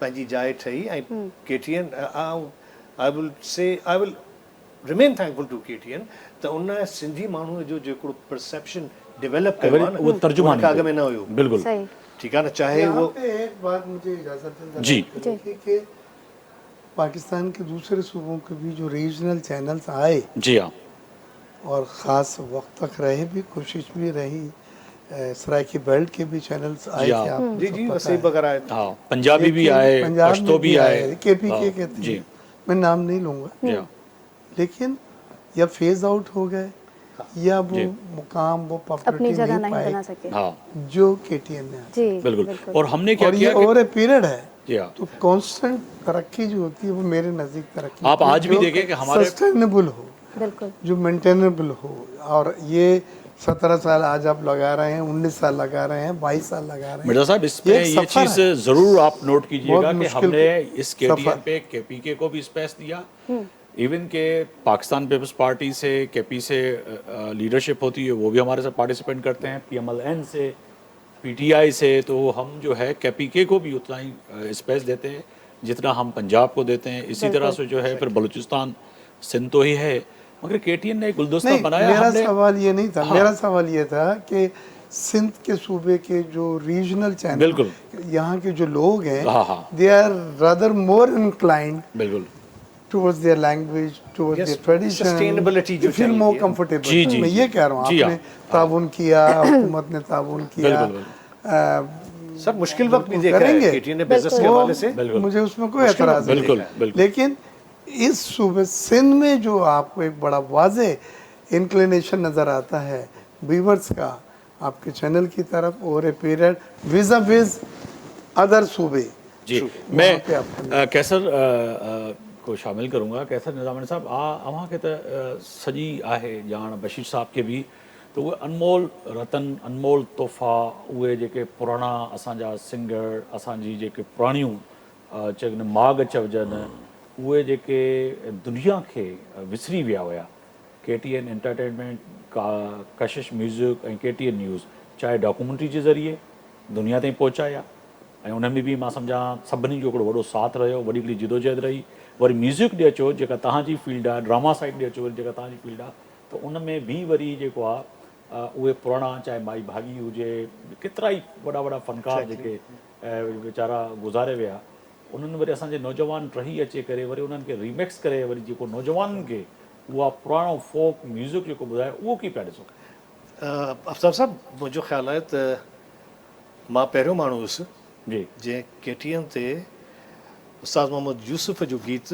राहत मिले थी दर्द में जी उनखे उन ई लिरिक्स में उन ई तर्ज़ में but with new musical instruments जी उनखे रिवैम्प कयो ऐं तामीर हुसैन खां ॻारायो हा उहो मुंहिंजो ख़्यालु अॼु बि हलंदो हलंदो आहे बिल्कुलु सो आई तो started I did my part जी अच्छा पर मूंसां गॾोगॾु ॿियनि खे बि अचणु खपे न। हा हाणे जीअं साईं वेठा आहिनि, ही ॿई हिकिड़ा उहे पाकिस्तान जा माण्हू आहिनि जिन वटि पावर आहे। बिल्कुलु हाणे इहो इन्हनि जे मथां बि थोरो घणो ज़िमेदारी अचे थी त पंहिंजा जेके बि कल्चरल एसेट्स आहिनि इन्हनि खे सेफ कजे, इन्हनि खे प्रिजर्व कजे। मिनिस्ट्रीज़ पंहिंजो कमु कनि थियूं जेतिरो करे सघनि जी थियूं, हा सही पर जेके ही सिंध जा रिप्रेज़ेंटेटिव, साईं सिंध जो रिप्रेज़ेंटेटिव जी आहे, हा पाण वटि प्लेटफॉर्म आहे KTN जी जो, हा त why not to preserve our cultural assets, music, literature, drama, why not. बिल्कुल सही ये सही आप कर सकते हैं सर। मैं जो यस कर रहा हूँ कि साईं ने सवाल किया कि लोग जो पुराना म्यूजिक है हमारा कल्चरल उसको हम सेव क्यों नहीं कर रहे बिल्कुल या उसे हम रिवैम्प क्यों नहीं कर रहे। तो मैं यस कर रहा हूँ कि जिस तरह आप हैं, साईं हैं, आप लोग इस वक्त इस पोजीशन में हैं कि अपनी लीडरशिप से बात करके ख़ास तौर पे सिंध के लिए भी, पंजाब के लिए भी, KP के लिए, सब के लिए, तमाम सूबों के लिए जो उनका कल्चरल एसेट है म्यूजिक की शक्ल में, प्रिजर्व लिटरेचर की वो बिल्कुल हम वो आर्काइव को जिंदा क्यों नहीं कर सकते। बिल्कुल नहीं नहीं ये होना भी चाहिए, मगर वही सवाल बशीर साहब जे साम्हूं रखंदुमि। बशीर साहब, मौसीक़ी सां दिलचस्पी त यकीनन सभिनी खे हूंदी आहे, ऐं जॾहिं पंहिंजी ज़ाती मसरूफ़ियात मां ऐं सियासी मसरूफ़ियात मां जॾहिं इंसानु थकिजी वेंदो आहे त पोइ म्यूज़िक त वॾो अहम आहे ॿुधणु, पर पोइ इहो तव्हां महसूसु कयो त कशिश हिकिड़ी वॾी कशिश पैदा कई ख़ासि तौर ते म्यूज़िक में, ऐं नई जिदत आंदी, नौजवाननि जो नओं आवाज़ु उन्हनि खे इंट्रोड्यूस करायो ऐं मुख़्तलिफ़ मुल्क जे कुंड कुड़िश में दुनिया में पहुचायो। अॼु सोशल मीडिया जो दौरु आहे, सोशल मीडिया ते बि मां ॿुधंदा हूंदो, उनखे कीअं पिया ॾिसो? आउं तव्हांखे हिकिड़ी अर्ज़ु करियां कि म्यूज़िक सां त कोई कहिड़ो माण्हू हूंदो जंहिंजो इंट्रस्ट न हूंदो, बिल्कुलु हाणे ॿुधण जे हद ताईं, जी ॿुधण जे हद ताईं। जी हा गाईंदा वञ सही लिकी लिकी बाथरूम में वेंचड़दे महिल गाॾी हलाईंदे महिल बि वाह, गाईंदा बि आहिनि। वरी साईं वरी गाॾीअ में हलंदे वरी पाण बि गुनगुनाईंदा आहिनि। बसि कंहिंमें सुर हूंदो आहे, कंहिंमें न बि हूंदो आहे। मतिलबु इहा अलॻि डिबेट। इहा ॻाल्हि आहे। वो नौजवानी में हा हाणे त हिन जवानी में त कोन थो नज़र हाणे बि जवान आहियो तव्हां, ना हाणे तव्हां बि ज़रे ज़रे नौजवान पंहिंजो पाण खे ईअं छो था चओ? बिल्कुलु सर, इहो न बिला बिला वजह कह रहे कि नौजवान नहीं, हम तो कह रहे बशीर साहब आज भी नौजवान है। बिल्कुल मैं तो दूसरी बात पे यकीन करता हूँ। जी हम दोस्तों में बातें होती हैं, जी वो कभी कोई हेयर कलर लगाते हैं, कभी मुस्टैच या साइड बॉल। मैं कहता हूँ हर एज का एक चार्म है। जी हाँ जो मैं 28 साल या 38 साल में मेरा चार्म था, जो मैं लगता था, जो मैं बिहेव करता था, आज 60 साल में मैं समझता हूँ मेरा ग्रेस में इजाफा हुआ है। जी और वो चार्म है, मुझे 60 का लगना चाहिए, हाँ क्यों नहीं? बिल्कुल वो इसलिए कि आपका दिल जवान है। अच्छा तव्हांखे ख़बर न हूंदी, साईं ॾाढो म्यूज़िक लवर अथव। अच्छा साईं जे घर ते म्यूज़िक जूं महफ़िलूं थींदियूं हुयूं। हाणे मूंखे ख़बर न आहे, हाणे त कोन थो सॾे मूंखे, बाक़ी पहिरीं असां वेंदा हुआसीं। असांखे यादि कंदा सर शिकायत हो रही है।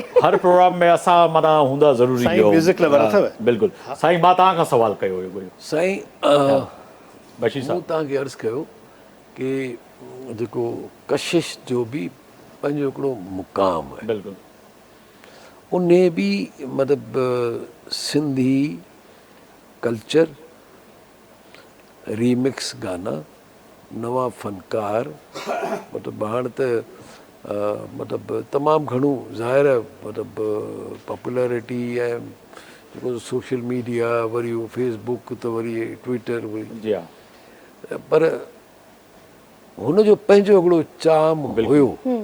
जंहिं ज़माने में उहो नओं नओं शुरू थियो जी हुयो, हाँ मुंहिंजो ख़्यालु इहो हुयो उन वक़्तु, ज़ाहिर आहे हिकिड़ो जीअं थींदो आहे कि ही शायदि एतिरो न हली सघे, सही। पर पोइ ख़बर पई त म्यूज़िक ही तमामु सुपर डुपर हिट थी वियो। तमामु सुपर हिट थी जी वियो। हाँ वरी इंटरटेनमेंट सोचियोसीं त इहो शायदि न हली सघे, जी हाँ पर पोइ वरी ख़बर पई त न।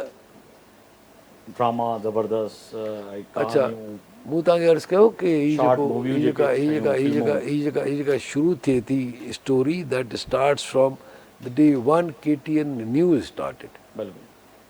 ऐं वरी हिन सां गॾोगॾु बशीर साहब, जेका न्यूज़ साइट ते जेके डॉक्यूमेंट्रियूं ठहियूं, जेके मुख़्तलिफ़ तव्हांजो शहर सिंध सॼी तारीख़ सां भरियल आहे, कहिड़े बि कुंड कुड़िश में वञो तव्हांखे तारीख़ मिलंदी, मोहन जो दड़े खां वठी कारूंझर ताईं, कारूंझर खां केटी बंदर ताईं, केटी बंदर खां कश्मोर ताईं, वरी कराची ताईं हर हंधि हाला जा जी ॻाल्हि कजे त उतां जी हर शइ नुमाया आहे। जंहिं शइ पथर बि खणो त उन में हिकिड़ी पंहिंजी तारीख़ आहे।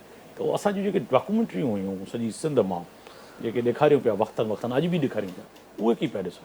मूं तव्हांखे अर्ज़ु कयो की जेको 22 सालनि जो सफ़र आहे न, जी हा, आऊं त डे 1 खां वठी मतिलबु इन खां हिकिड़ो जीअं जीअं जीअं जीअं डेवलप थींदी रही आहे उन में तव्हांजो जेको जेको नुमाइंदो हुयो, जेको शुरू में काविश जो हुयो, पोइ वरी KTN जो थी में वियो, अची वियो आहे। पोइ वरी उहो ॿिन्ही जो रहियो, पोइ वरी ॿिन्ही जो रहियो। ऐं उन खां पोइ जीअं साईं ॻाल्हि कई त शुरूअ में फीमेल एक्ट्रेसिस न पई मिलनि, बिल्कुलु हा, सिंधी फीमेल एक्ट्रेसिस न पई मिलनि। बिल्कुलु हाणे सभु नौजवान हिन वक़्तु आहिनि। सभु थी वियो। बिल्कुलु सो मूं तव्हांखे चयो शुरूअ में starting of KTN news was a big struggle. तमामु सम्झो घणे हिकिड़ो बंदि टोड़ो हुयो, जी हा, उहो बंदि जेॾी महिल टुटो, साईं पाण ॿुधायो कि गाॾियुनि जो, गाॾीअ वारे जो ऐं ॿियो सर्फ ऐं साबुण वारे जो त इहो तव्हांखे कोट बि करे सघां थो जी हा, कि उहे जॾहिं विया हुया त वो ही जो मेहंदी साहब थे उनको एक साबुन की जब उसके पास गए थे, उनका कोई रिप्रेजेंटेटिव गया होगा तो उन्होंने कहा कि नहीं सिंध में तुम्हारा वो चलता ही नहीं है, मतलब सिंध इज नॉट मार्केट। सही पोइ वरी ख़बर पई त आहे ई मार्केट सिंध, वॾी मार्केट मार्केट छा मतिलबु इहो जेको जो असां बि मुंहुं धोईंदा आहियूं, असां बि साबुण इस्तेमालु कंदा आहियूं, असां बि कपिड़ा पाईंदा आहियूं, असां बि रुगो रुगो रुगो रुगो जेको बिना बिना बिना लिबास जे कोन था फिरूं, असीं बि पढ़ूं था, असां वटि बि घर आहिनि, पका आहिनि, असां वटि बि कोई सोफा सेट बि आहे, त बेड बि आहे, त उन में कारपेट बि आहे, त हर शइ असां वटि खापो आहे। तव्हां थोरो इन त उन खां पोइ एडवर्टीज़मेंट्स मुंहिंजे ख़्याल में 6-8 महीननि खां पोइ शुरू थियूं। बिल्कुलु हा, ईअं तव्हां जेकॾहिं तारीख़ में वेंदव त नई कंहिं शइ जी एडवर्टीज़मेंट थींदी, तव्हां यकीन कयो त उन वक़्तु ॾाढो ॾाढो माण्हू ख़ुशि थींदो हुयो। बिल्कुलु। मां गैसर भाउ तव्हां ॾींदुमि डॉक्यूमेंट्रीज़ जी ॻाल्हि पिया कयूं, जीअं मूं बशीर साहब जे साम्हूं बि सवाल रखियो। सिंधी अजरक जो है वो हमारी मिर्ज़ा साहब और सबके सामने सवाल है कि एक पहचान है, चाहे सिंध में कोई भी बसता है, इवन के कहीं भी आप दुनिया में जाते हैं, आपके यहाँ भी जब एम्बेसडर आते हैं, दुनिया से जब लोग आते हैं, और आपके भाई ने, मुझे याद है कि सलमान खान को इंडिया में इंडिया अजरक पहनाई टोपी थी पहनाई और सिंधी टोपी पहनाई थी, तो बड़ा अजरक की फख्र है हमें। बड़ा फख्र है कि कल्चर डे को भी हम लेके चलते हैं, उसको भी सेलिब्रेट करते हैं। मगर जो असल डॉक्यूमेंट्री की बात थी, जो कैसर भाई आपके सामने रखा जा रहा था तव्हांजे साम्हूं, त जेको अजरक ठहे थो उहो 100 खां वधीक मुख़्तलिफ़ प्रोसेस पोइ ठही करे तयारु पियो थिए, ऐं उन में वॾी हिकिड़ी महिनत आहे। ऐं इहा KTN जॾहिं डॉक्यूमेंट्री ॾेखारी त ॿियनि इंटरनेशनल इदारनि खे बि इन में यादि आहे तव्हांखे, त उन्हनि खे इहो गुमान बि थियो ऐं इहा ॻाल्हि बि सम्झ में आई कि इतनी मेहनत से जो बहाला में जो अजरक बनाई जाती है, तो 100 से ज़्यादा प्रोसेस उसको जो है KTN की डॉक्यूमेंट्री में दिखाए गए कि आप अजरक आसानी से पहनते हैं, मगर जो असल उसमें मेहनत है वो कितनी है। तो ये बि वॾी हिकिड़ी वॾी सुठी ॻाल्हि हुई। उर्दू में ॻाल्हायां था कि सभु सम्झनि या सिंधी ॻाल्हायूं, जीअं तव्हांजी मर्ज़ी, असां वटि का उहा कदन न आहे। उन करे जो पाण खे न लैंग्वेज में कैप नथा कयूं, जी जी बिल्कुलु, असां वटि बात डॉक्यूमेंट्रीज की साईं कर रहे हैं, तो कोई भी प्रोडक्शन करने के लिए आपको एक एक्स अमाउंट ऑफ बजट चाहिए होता है। अनफॉर्चुनेटली पाकिस्तान में जितने भी चैनल्स हैं वो आपको कहेंगे डॉक्यूमेंट्री हमेशा रिसर्च बेस्ड होती है। इट्स नॉट कि कोई उठ के 4 लाइनें लिख के दे दे कि जी ये अजरक ऐसे बनी है, नो, आपको पूरी हिस्ट्री में जाना है कि कब शुरू हुई, वो किंग प्रीस्ट जो निकला मोहनजोदड़ो से, उसके जो तन पे अजरक जैसा लिबास है, तो आपको पूरी रिसर्च करनी है, ऑथेंटिसिटी देनी है, फिर उसके ऊपर एक डॉक्यूमेंट्री बनती है, और उसमें एक लागत आती है, कॉस्ट आती है, वो हज़ारों में नहीं लाखों में होती है। नेशनल ज्योग्राफिक की एक डॉक्यूमेंट्री करोड़ों रुपए की बिकती है, तभी वो साल भर जंगल में जाके बना के आते हैं। बिल्कुल। हमें या हमारा जो लोकल डायरेक्टर, प्रोड्यूसर, राइटर, उसको अनफॉर्चुनेटली अभी तक किसी भी टेलीविज़न के प्लेटफॉर्म से यह सहूलत नहीं मिली कि यार तुम फला चीज़ के ऊपर डॉक्यूमेंट्री बनाओ, रिसर्च करो, 6 महीने साल तुम्हारा रिसर्च पे लगेगा. We will bear the expenditure. जी हाँ. We will bear the expenditure, but that has to be a world class thing and made once only. ऐसा नहीं हो रहा अभी भी. नहीं, मगर मेरे पास अभी भी चीज़ें, मैं आप जिस तरफ गए वो बिल्कुल दुरुस्त है कि होना चाहिए, मगर मैंने जो बात की कि KTN न्यूज़ के प्लेटफॉर्म पे जो वसाइल थे उसमें रहते हुए हमारे नुमाइंदगान ने जो साइन ने जैसे कहा कि जो अपनी अवेलेबल जो उनके पास था, बिल्कुल, मगर असां उससे रिपोर्टर सिलाई मेहनत कंदा रिपोर्टर जेका मेहनत कई उहा वॾी अहम आहे. मुंहिंजो चवण जो मक़सदु इहो हुयो त उन्हनि जीअं पूरी दुनिया खे हिकिड़ो अजरक जो प्रोसेस ॾेखारियो, ॿियो ॾेखारियो त सिंध जी इहा बि हिकिड़ी वॾी वाखाण थी, तर्जमानी थी. त अगरि आला जो हुतां जो रिपोर्टर हुजे, चाहे घोटकी जो हुजे, चाहे लाड़काने जो हुजे, चाहे उहो बदीन जो हुजे, सजावल जो हुजे, तारीख़ी माग जिथे जिथे हुया उन्हनि पंहिंजे वसाइल में रही करे ऐं दुनिया खे जेके डॉक्यूमेंट्रियूं ॾेखारियूं उहे बि ॾाढियूं ज़बरदस्त शानदार रहियूं. सर मां इहो अर्ज़ु कयो जी न हा. त KTN परसेप्शन चेंज करे जी छॾियो हा. सिंधी माण्हूअ जो ऐं सॼी सिंध जो. माण्हू छा सोचींदा हुया जी हा. सिंध जे बारे में त ही रुगो धाड़ेल आहिनि या रुगो हिननि जो कुहाड़ी ऐं अजरक जो कल्चर आहे. जी हाँ. उनखे चेंज करण में TV चैनल्स जो वॾो हथु आहे. जी हाँ. असां वटि ज़ुल्फ़िकार अली भुट्टो बि निकितो, असां वटि क़ाइद आज़म मोहम्मद अली जिन्ना बि निकितो, बिल्कुलु. असां वटि जतोई फैमिली जा माण्हू बि निकिता, टालपुर फैमिली माण्हू बि निकिता. ओछू हेमू बि हुयो. हा, सो असां रुगो चङाई ऐं बुछड़ाई हर ज़ात में, हर कबीले, हर कुंबे में हूंदी आहे, पाण वटि बि हूंदी, पर पंहिंजी रुगो नेगेटिव शयूं दुनिया खे ॾेखारियूं पियूं वयूं. पोइ चाहे उहे PTV जा ड्रामा हुजनि, चाहे उहे सिंधियुनि लिखिया जी हुजनि, हा. पर सभिनि खां वॾी नेगेटिव पिक्चर सिंध जी सिंधी उर्दू ड्रामनि में ॾेखारी वई जेके सिंधियुनि लिखिया. पर यकसर उन्हनि खे अची करे KTN चेंज कयो त न भई उहो हिकिड़ो चेहरो थी सघे थो, सिके जो हिकिड़ो रुख थी सघे ॿियो थो, पासो ही आहे. सिके जो ॿियो रुख बि असां वटि आहे. बिल्कुलु. अगरि शहीदनि जी लिस्ट जो ज़िक्र कयूं अॼु ख़ुशी जे मौक़े ते, असां भी पंहिंजे हिकिड़ो जेको तवील जेके शहीद आहिनि असांजा साथी सहाफ़ी जेके KTN 7 सां जुड़िया रहिया, उन्हनि जी भी वॾी कुर्बानियूं आहिनि. मिर्ज़ा साहब, कहा जाए कि एक पहला फोटोग्राफर, पहला कैमरामैन भी जो है शहीद वो KTN से ही है, मुनीर सांगी जो लाड़काना से ताल्लुक़ रखते थे. और उसके साथ साथ कई और भी नाम हैं. रिसेंटली जान मोहम्मद महर हमारे जो है सखर के, जिनके आज भी कातिल गिरफ्तार नहीं हुए, मगर आज जहाँ पर हम खुशी का दिन है तो उन शहीदों को भी याद करेंगे कि वो आज यकीनन कुर्बानियाँ हैं. और एक जो है अपने जो है कह सकते हैं ना सहाफ़ती प्रोफेशन से जो है वो सच्चे रहे, खड़े रहे और डट के रहे, और उन्होंने उन जालिमों का मुकाबला किया. तो उनको भी आज याद करना चाहिए कि एक तवील लिस्ट है. और पहला इलेक्ट्रॉनिक्स मीडिया का सिंधी चैनल का शहीद भी जो है, ये भी एजाज़ KTN को ही है कि सिंध के अंदर उन्होंने जो है सिंध के मज़लूमों की जो आवाज़ है वो पहुँचाने में शहादत नोश फरमाई. और आज जो है ये भी एजाज़ हमारे पास है कि बड़ी एक तवील लिस्ट है जो शहीदों की हमारे पास.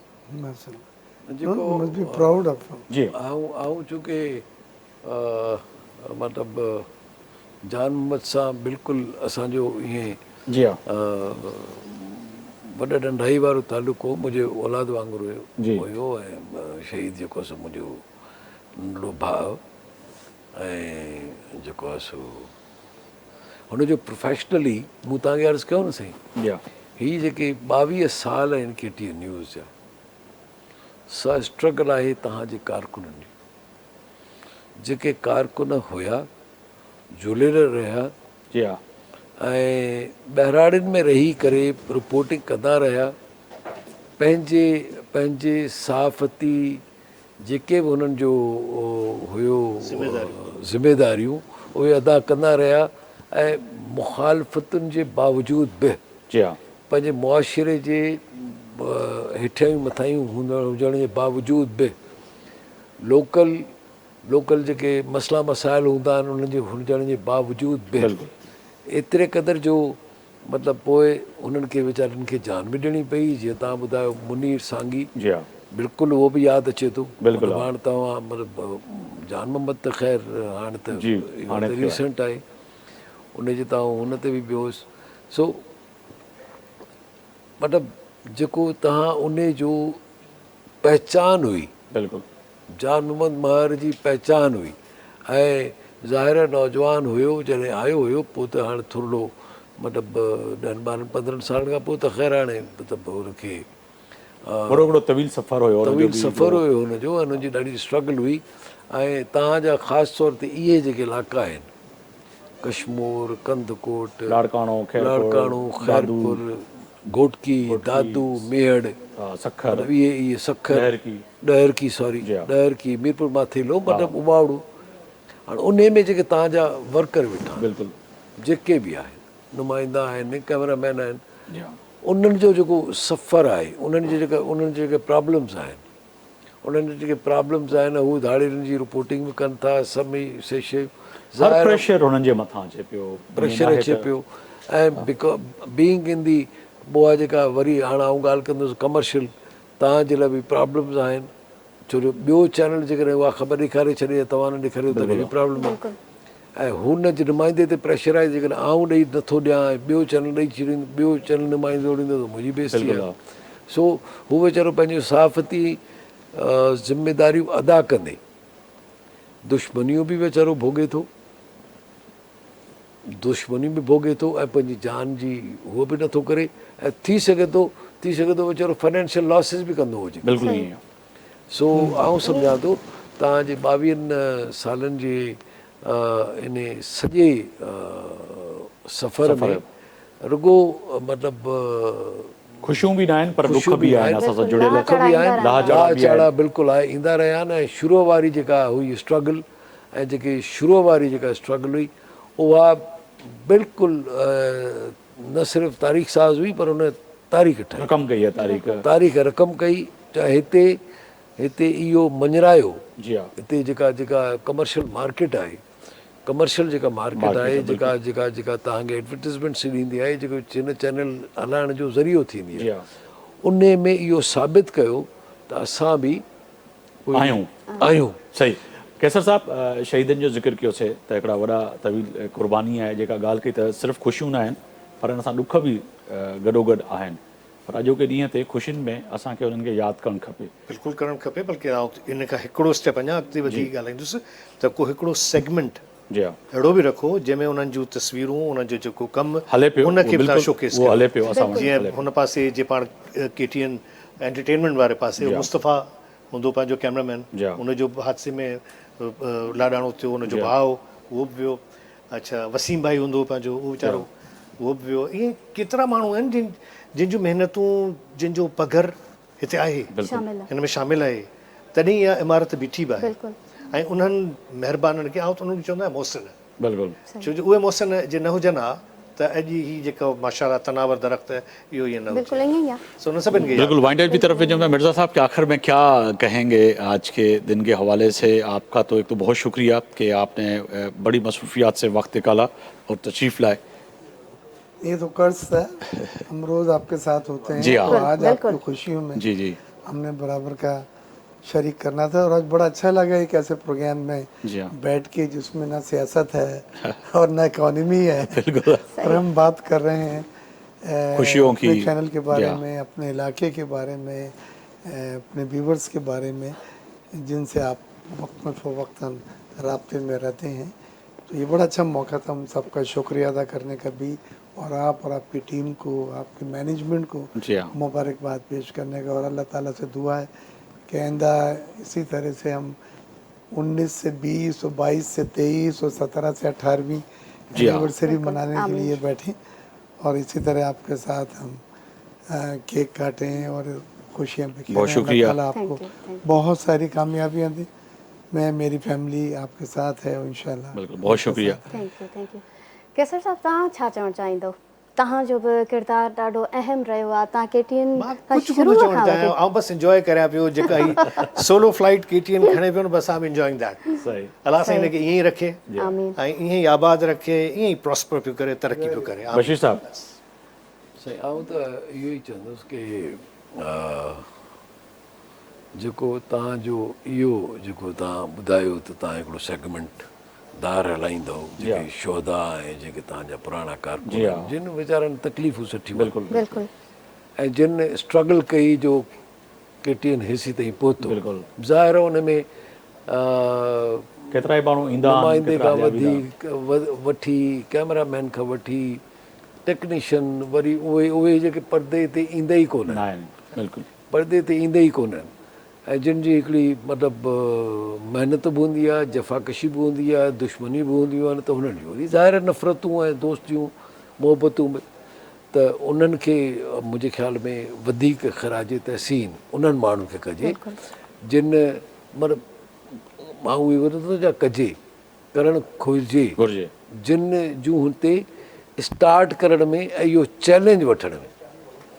हिकिड़ो माण्हू आहे जेको घोटकीअ में हुयो मसलन, हिकिड़ो माण्हू आहे जेको कश्मीर में हुयो, नओं चैनल शुरू थियो, हुन हिकिड़ी धाड़ेल ते ख़बर हलाई। जी जॾहिं हुन धाड़ेल ते ख़बर हलाई हूंदी त मां सोचियो त उहा राति शायदि वीचारो ख़ौफ़ में हुनजा मिट माइट वॾो प्रेशर आहे। प्रेशर हुयो त उनखे अॼु त ख़ैर हाणे सोशल मीडिया जे करे इहो जेको आहे का ॻाल्हि ई कोन्हे, हर माण्हू जेको आहे पंहिंजी ख़बर रिलीज़ करे सघे थो, उन में न लिखण जी ज़रूरत आहे। मगर वरी बि सदाकत ऑथेंटिक जेका तव्हां जहिड़ा मोज़िज़ ऐं सीरियस पॉलिटिशियन आहिनि उहे वरी बि कंफर्मेशन जेका ख़बर में सदाकत आहे त वरी उहा बि या त कावश ऐं KTN आहे, छो जो सोशल मीडिया ते त अहिड़ियूं ख़बरूं अची वेंदियूं आहिनि जीअं तव्हांजे मुतलिक़ रोज़ाना ख़बरूं अचनि पियूं या साईं जी पार्टी जे लाइ या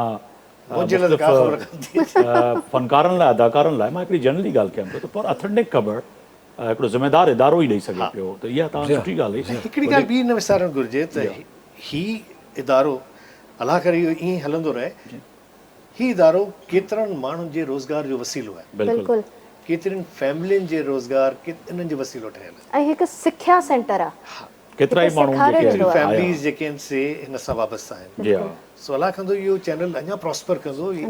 वॾी महिरबानी कैसर साहब, अवां वक़्तु कढियो आयो, मुंहिंजे लाइ इज़त जी ॻाल्हि आहे, तव्हां यादि वॾी महिरबानी। बशीर साहब अवां जी वॾी महिरबानी। कुर्ब अवां मूंखे चयो तबियत सही कान्हे का, पर जॾहिं KTN जो सॾु थियो आहे तो सदत पे ज़रूर अचे पोइ। अवां जी वॾी महिरबानी। मिर्ज़ा साहब आपका बहुत शुक्रिया, आपकी पूरी फैमिली का बहुत शुक्रिया कि हमारे साथ हमेशा शाना बशाना हर दुख सुख पे हर प्रोग्राम में साथ होते हैं। रोशनी पंहिंजो सिलसिलो इहो पियो हलंदो सॼो ॾींहुं। बिल्कुलु आका, ये ख़ुसूसी ट्रांसमिशन असां जारी आहे। फ़िलहाल हिते असां वठूं था शॉर्ट ब्रेक।